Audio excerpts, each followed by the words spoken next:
ক্ষমার জগতে শ্রেষ্ঠ দোয়া, এর থেকে শ্রেষ্ঠ দোয়া আর নাই। এই জন্য এই দোয়াকে বলা হয়েছে সাইয়্যিদুল ইস্তিগফার। সমস্ত ক্ষমার যত দোয়া রয়েছে সকল দোয়ার সর্দার, সকল দোয়ার সর্দার। আল্লাহু আকবার। সহিহ আল বুখারীর হাদিস নাম্বার 6306, নবী সাল্লাল্লাহু আলাইহি সাল্লাম বলেন, যে ব্যক্তি সাইয়্যিদুল ইস্তিগফার পাঠ করবে, যদি সে সকালে পাঠ করে সন্ধ্যা হওয়ার পূর্বে যদি সে মৃত্যুবরণ করে, দাখালাল জান্নাহ।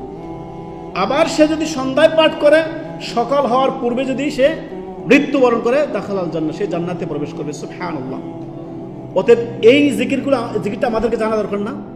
দৈনন্দিন আমাদের যে ভুল ভ্রান্তিগুলো হচ্ছে, গুনাহগুলো হচ্ছে, ইচ্ছা অনিচ্ছা হয়ে যাচ্ছে, সেগুলো মোচন করার দরকার না?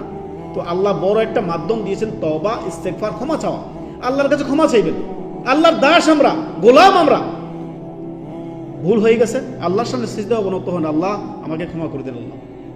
অতএব আমরা এই সাইয়্যিদুল ইস্তিগফার সকাল সন্ধ্যা আমরা পাঠ করব। সকাল সন্ধ্যা জিকিরের সাথে আমরা মিলিয়ে নিব। দোয়াটি হচ্ছে, আল্লাহুম্মা আনতা রাব্বি লা ইলাহা ইল্লা আনতা খালাকতানি ওয়া আনা আবদুকা ওয়া আনা আলা আহদিকা ওয়া ওয়া'দিকা মাস্তাতা'তু। যথাসাধ্য চেষ্টা করছি আল্লাহ। প্রথমে বলতেছেন আল্লাহুম্মা আনতা রাব্বি, হে আল্লাহ আপনি আমার রব, আপনি আমার প্রতিপালক, আপনি আমার পালনকর্তা। লা ইলাহা ইল্লা আনতা, আল্লাহ আপনি ছাড়া সত্যকারের উপাস্য কোনো মাবুদ নেই। লা মাবুদা বিহাক্কিন ইল্লাল্লাহ, আপনি একমাত্র হক মাবুদ আমার। খালাকতানি, আল্লাহ আপনি আমাকে সৃষ্টি করেছেন।